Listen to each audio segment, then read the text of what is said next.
یا ایھا الذین آمنوا کتب علیکم الصیام کما کتب علی الذین من قبلکم لعلکم تتقون۔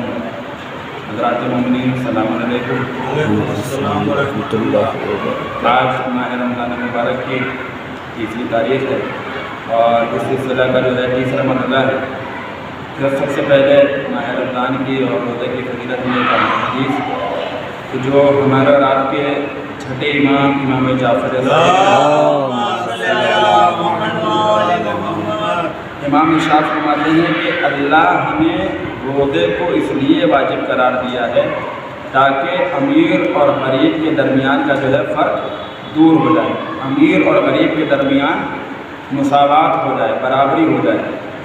اور اس حدیث کی تھوڑی سی تفسیر یہ کہ یوں عام طور پہ ایسا ہوتا ہے کہ غریب جو ہے اگر اس نے ایک وقت کھایا اور دوسرے وقت بھوکا رہا تو صرف اس بھوک کا احساس اس کو ہی ہوتا ہے، مگر پروردگار عالم نے ماہ رمضان میں سب کو ایک اسٹیج پہ ایک لیول پہ لا کے کھڑا کر دیا۔ اس سے اس کا فائدہ یہ ہے کہ مثال کے طور پر ایک وہ شخص کی جو روزانہ کھانا کھا رہا ہے اسے بھوک کا کوئی احساس نہیں ہوگا، اسے کیا پتہ کہ بھوک کا احساس کیا ہے۔ مگر جب ماہ رمضان میں ایک انسان روزہ رکھے گا، جب کچھ لمحے بھوکا رہے گا تب اسے احساس ہوگا کہ ہم چند لمحے کے لیے بھوکے رہے، تب وہ اس بھوک کی وجہ سے ان لوگوں کے اوپر رحم کرے گا یا ان لوگوں کے ساتھ نیکی کرے گا کہ جن لوگوں کو کبھی کبھار بعض افراد ایسا ہوتا ہے کہ جنہیں کھانا نصیب نہیں ہوتا۔ تو لہٰذا پروردگار عالم کا روزہ واجب قرار دینے کا جو ہے فلسفہ یہ ہے کہ امیر اور غریب کے درمیان فرق جو ہے وہ دور ہو جائے، ختم ہو جائے۔ اور اسی طریقے سے ہمارے اور آپ کے پیغمبر حضرت محمد مصطفیٰ صلی اللہ علیہ وسلم ارشاد فرماتے ہیں کہ روزہ جو ہے وہ جسم کی زکوٰۃ ہے۔ جیسے مال میں جو ہے جب انسان کے پاس مالدار ہوتا ہے ایک نصاب تک پہنچ جاتی ہے تو اس کے مال میں جو ہے زکوٰۃ نکالنا واجب ہو جاتی ہے۔ تو زکوٰۃ جو ہے وہ زکوٰۃ کے ذریعے سے انسان کا مال پاک ہوتا ہے۔ اگر انسان اپنے مال سے زکوٰۃ نہ نکالے تو اس کا مال کبھی پاک نہیں ہو سکتا۔ تو اسی طریقے سے اللہ نے روزے کو جسم کی زکوٰۃ قرار دیا، یعنی ہم نے سال بھر میں جو کچھ بھی کھایا ہے یا ہمارے جسم کے اندر اگر کوئی نجس غذا گئی ہے یا ہمارے جسم کے اندر کوئی بھی ایسی چیز ہے کہ شک و شبہ والی کوئی چیز ہم نے کھا لی ہے تو یہ روزے کے ذریعے سے پروردگار عالم سے پاک کر دیتا ہے، اور روزہ جو ہے وہ جسم کی زکوٰۃ ہے۔ اب آئیے کل کا مسئلہ جو ہے یہاں تک پہنچا تھا کہ وہ شخص کے جس کے اندر تمام شرائط پائے جا رہے ہیں کہ جو فقہی احکام کو جو ہے استدلال کے ذریعے سے حاصل کرنے کی قرآن اور حدیث سے صلاحیت رکھتا ہے، تو لوگوں کو چاہیے کہ اس کی تقلید کریں۔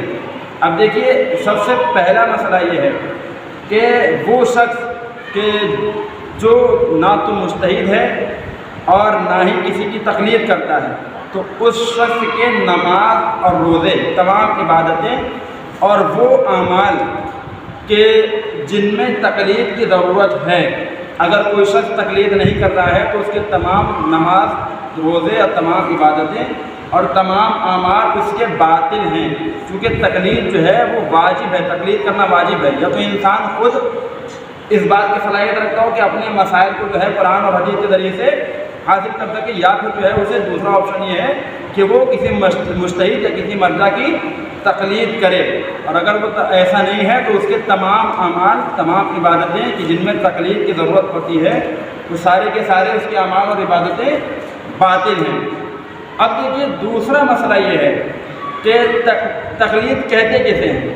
تقلید کا مطلب یہ ہے کہ مجتہد کے فتوے کے اوپر بغیر کسی دلیل کے جو ہے اسے جاننا اور اس کے اوپر عمل کرنا۔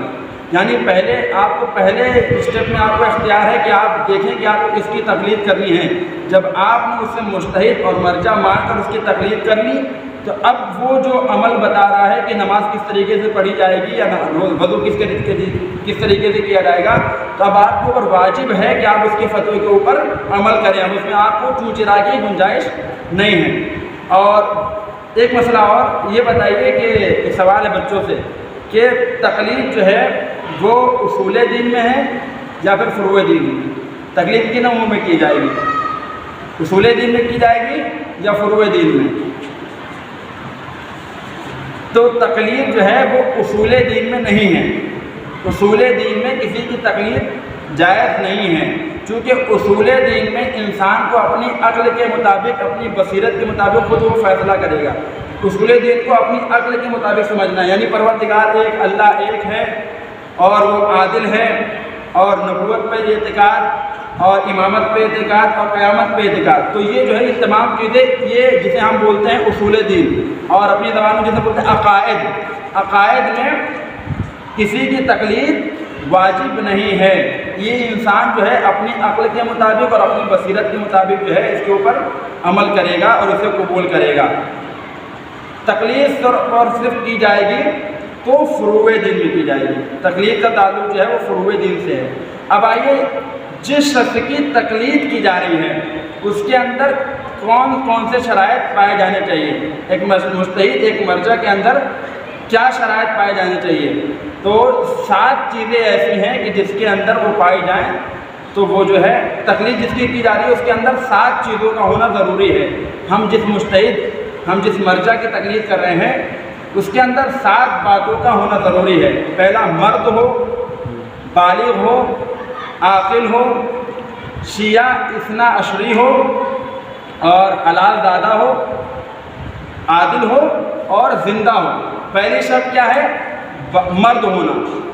اگر کوئی شخص، کوئی عورت اپنے اندر یہ صلاحیت پیدا کر لے کہ وہ اپنے احکام شرعی کو جو ہے وہ قرآن اور حدیث کے ذریعے سے وہ استدلال کر سکتی ہے، وہ قرآن اور حدیث کے ذریعے سے اپنے احکام کو معلوم کر سکتی ہے، تو وہ بذات خود کسی کی تقلید نہیں کرے گی، مگر وہ اپنے فتوے کے مطابق عمل کر سکتی ہے. وہ عورت کی جو اس بات کی صلاحیت رکھتی ہے کہ جو اپنے احکام کو قرآن اور حدیث کے ذریعے سے ثابت کر سکے، تو جو ہے وہ اس کے اوپر کسی کی تقلید واجب نہیں ہے. مگر جو ہے کوئی شخص، کوئی دوسرا شخص جو ہے اس کی تقلید نہیں کر سکتا، کیونکہ تقلید کرنے کے لیے واجب ہے، جس کی تقلید کی جا رہی ہے اس کا واجب ہے. پہلی جو شرط ہے مرد ہونا، کسی عورت کی تقلید نہیں کی جا سکتی. مرد کے بعد دوسرا، بالغ. اگر کوئی بچہ اپنے آپ کو اس منزل پر پہنچا دے، علم کا معیار اس کا اتنا بلند ہو کہ جو اپنے احکامات کو جو ہے قرآن اور حدیث کے ذریعے سے وہ نکال سکتا ہو، ثابت کر سکتا ہو، قرآن اور حدیث کے ذریعے سے احکام اخذ کر سکتا ہو، تو وہ بذات خود اپنے عمل کے مطابق، وہ اپنے مسائل میں جو ہے وہ اپنے فتوے کے مطابق عمل کر سکتا ہے، اپنے علم کے مطابق عمل کر سکتا ہے. مگر اس بچے کی تقلید واجب نہیں ہے، چونکہ تقلید میں شرط یہ ہے، پہلا مرد ہونا، بالغ ہونا. تیسری شرط کیا ہے تقلید کی؟ عاقل ہونا. غیر عاقل کی تقلید نہیں کی جا سکتی. چوتھا مسئلہ یہ ہے کہ ہم جس کی تقلید کر رہے ہیں اس کے اندر کیا شرط پائی جا رہی ہے؟ چوتھی شرط یہ ہے کہ جس کی تقلید کی جا رہی ہے وہ شیعہ اثنا عشری ہو. اثنا عشری بچوں کے لیے واضح کر دوں، اثنا عشری یعنی 12 امام کا ماننے والا. اگر کوئی غیر شیعہ یا 6 امامی، 3 اماموں کا ماننے والا، 6 اماموں کا ماننے والا، اگر کوئی اپنے آپ کو علم کے اس معیار پہ پہنچا لے کہ وہ اپنے احکام کو قرآن اور حدیث کے ذریعے سے اخذ کر سکتا ہو، تو اس کی تقلید نہیں کی جا سکتی. چونکہ جو ہے تقلید کرنے کے لیے جس کی تقلید کی شرط یہ ہے وہ شیعہ اثنا عشری ہو. 5ویں شرط یہ ہے کہ وہ حلال زادہ ہو. اور 6ٹھی شرط یہ ہے کہ وہ عادل ہو.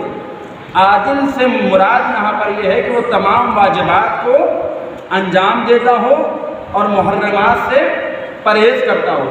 یعنی عرف عام میں یہ کہہ دیا جائے کہ ایک اچھا آدمی ہوں، کہ اگر ہم کسی سے، اس کے محلے میں کسی پڑوسی سے اگر معلوم کریں اس کے بارے میں، تو وہ اس کے اچھے ہونے کی گواہی دیں کہ ہاں یہ شخص جو ہے وہ اچھا ہے، نیک ہے.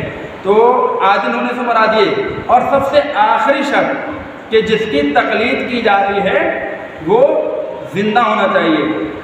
مردہ مجتہد کی تقلید نہیں کی جا سکتی. ہاں بس یہاں پر ایک مسئلہ یہ ہے، مثال کے طور پر ایک بچہ جو ابھی تازہ بالغ ہوا ہے، اب جو ہے اس زمانے میں وہ بالغ ہوا ہے کہ جس زمانے میں عالم جو ہے، اس زمانے میں کون ہے آج کل، اس کی تقلید کی جا رہی ہے. شادو بتاؤ، شجاعت بتاؤ، تقلید کس کی جا رہی ہے؟ عالم کون ہے اس زمانے میں؟ آیت اللہ سیستانی صاحب.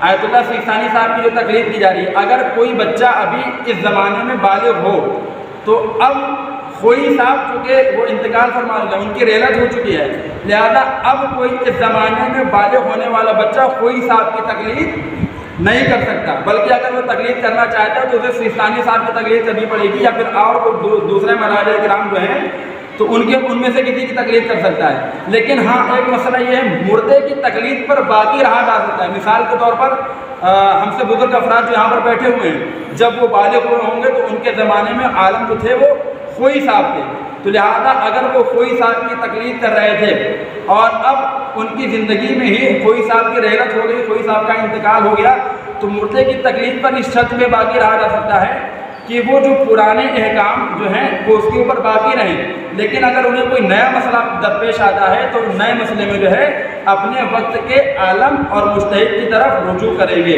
تو لہٰذا یہ ہو گیا تقلید کا مسئلہ کہ تقلید جو ہے صرف اور صرف زندہ مجتہد کی جائے گی، اور جس مجتہد کی تقلید کی جا رہی ہے اس کے اندر یہ 7 شرائطیں موجود ہونی چاہیے کہ پہلی چیز مرد ہو، بالغ ہو، عاقل ہو، شیعہ اثنا عشری ہو، اور حلال دادا ہو، زندہ ہو اور عادل ہو۔ جس مجتہد کے اندر یہ تمام شرائطیں پائی جاتی ہیں تو اسی مجتہد کی تقلید کی جا سکتی ہے۔ یہ تمام باتیں ہیں وہ تقلید سے متعلق تھی۔ انشاءاللہ کل اس کے آگے سے اور جو ہے باتیں رہ گئی اسے بیان کیا جائے گا۔ آج کا درس یہیں پر انشاءاللہ ختم کیا جا رہا ہے۔